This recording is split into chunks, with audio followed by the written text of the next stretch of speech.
Hi everyone! Welcome to another House Caraan video. I'm Mommy Bell. So for today's video, magre-ref tour tayo.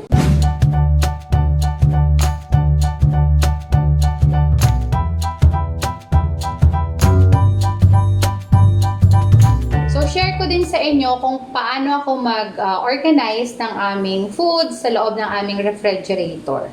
So yan, ito yung ref namin. Itong side na to, ito yung chiller.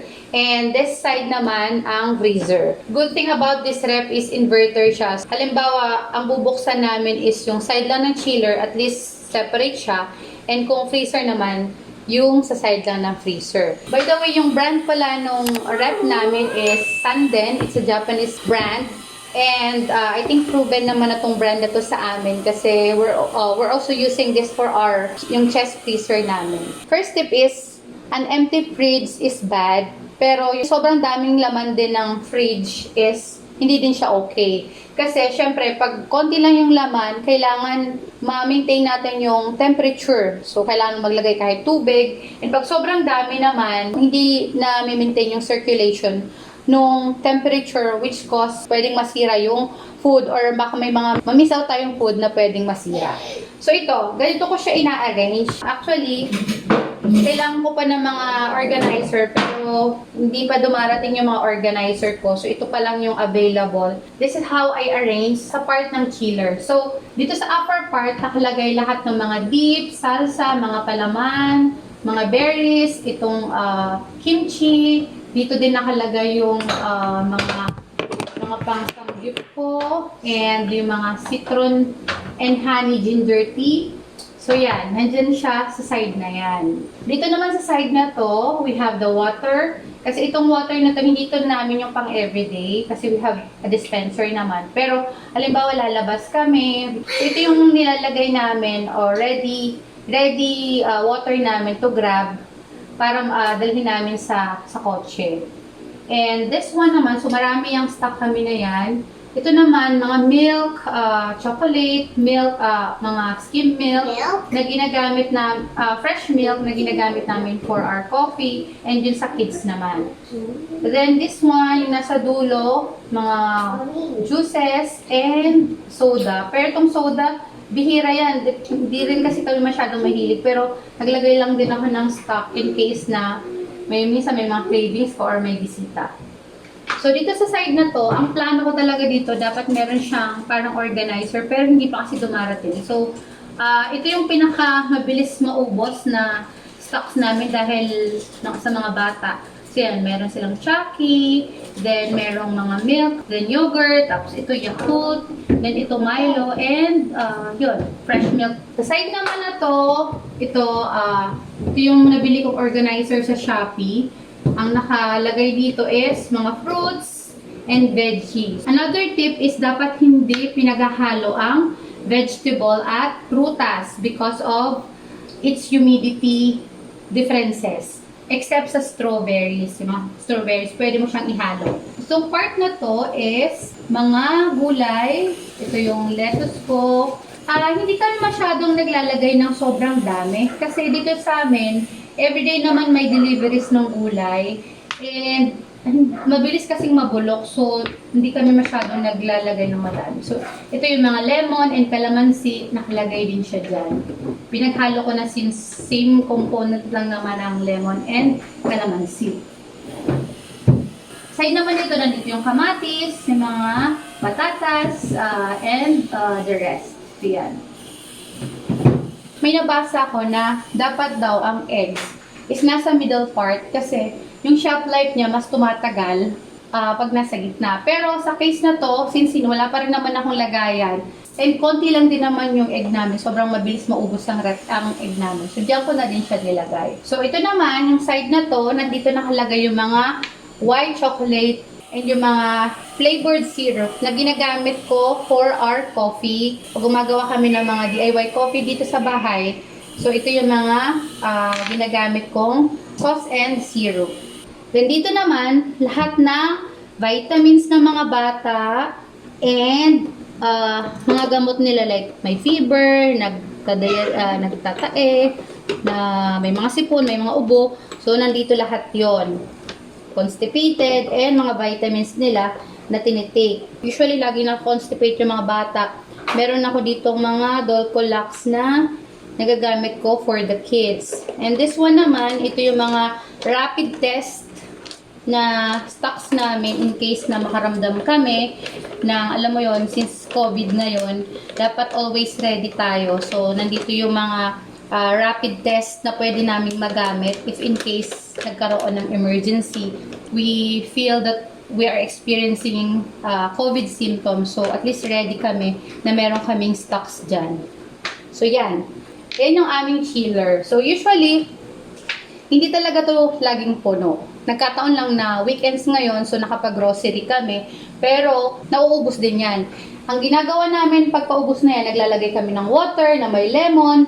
So, para lang at least yung temperature ng chiller namin na may maintain. So, we're done with this. Let's proceed naman sa aming freezer. So, yan. Sa freezer, itong upper part na to, nandito yung mga silicone na ice maker namin. So, marami yung binili nila sa Shopee.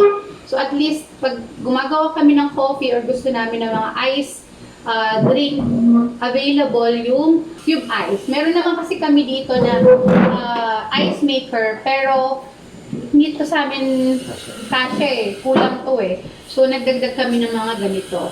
And ito naman, ito yung lagi namin ginagawa ni Kaylee na mga popsicle, mga DIY popsicle. So, meron akong dalawang ganito. Binili ko lang sa Shopee. 39 pesos lang yata ito. Pagkakaalala ko, 39 pesos. So, halimbawa, mixed fruits or Milo or anything na pwede niyong gawin, gumagawa ka ng ganito. Tapos, mabilis lang yan. Mabuo. Then, meron na silang ready na popsicle. Kaysa naman, bili ka ng bili sa labas, and hindi mo din alam kung ano yung ingredients nung mga binibili ng kids mo. And para at least iwas na rin silang lumabas. Ito naman, naka-back up lang namin na ice cream. I think, ano ba to? Selecta. So, back up ice cream lang yan na binili ni Daddy in case na mag-crave kami ng ice cream. So, ito naman, ang gusto ko talaga dito, mga clear glass container. Pero, hindi pa kasi siya dumarating. So, ang ginamit ko lang muna is, ito, at least kita pa rin naman siya. So, kaya hindi na ako naglagay ng label kasi kita. Kaylee, Mommy, where's my spoon? Spoon what? Where? Oh, use your spoon. Okay. So, ito, kita naman siya. Ito yung mga hot dogs, mga meats namin. Ito, tempura. Tapos, bacon. So, hindi mo na kailangan maglagay ng label kasi kita mo naman na yung nasa loob. Yan, kita mo na yan, ganyanin mo lang. Tapos, ang maganda dito sa ref na to, hindi siya nag-a-ice. So, pag halimbawa, hindi siya yung, di ba, the usual ref na nagbubo yung ice. Ito, punas-punas lang siya. So, yan. Sobrang easy lang niyang linisin. So, yan yung mga pros and side namin. Ito naman, mixed veggies, kasi mahilig kami dito maggumawa ng chow pan. So, yung mga kids kasi, ang hirap nila pakainin ng gulay. So, isa to sa strategy namin na mapakain sila ng gulay. We always have this mixed veggies para ihalo sa rice namin. At favorite kasi nila yung chow pan. So, yun. Ito naman yung mga other foods namin na frozen. Then, this one, I think pork. Yan. Tapos, dito naman, ito yung mga food namin na mga frozen din. Tapos, leftover yan. Pero usually, itong part na to, mga leftover to. So, like ito, sobrang adobo. Tapos, ito naman yung kinilaw na dilis. Yung lahat ng mga possible naming natira ng food, nilalagay dito. And that's a priority corner na pwede namin i-reheat kinabukasan. Or dapat, bago mag-Friday, makonsume na namin yung part na to. So, ito yung mga leftover side. Then dito naman, ito yung chicken. Actually, chicken lang yung stock namin dito. Hindi kami masyado nag-stock ng fish and pork kasi dito sa amin, everyday merong naglalako and nagpapa-order. So, mas fresh yun. Like fish, since nandito kami sa Batangas, ang lapit lang ng Taal. As in, mga buhay pa yung yung tinitinda nilang isda.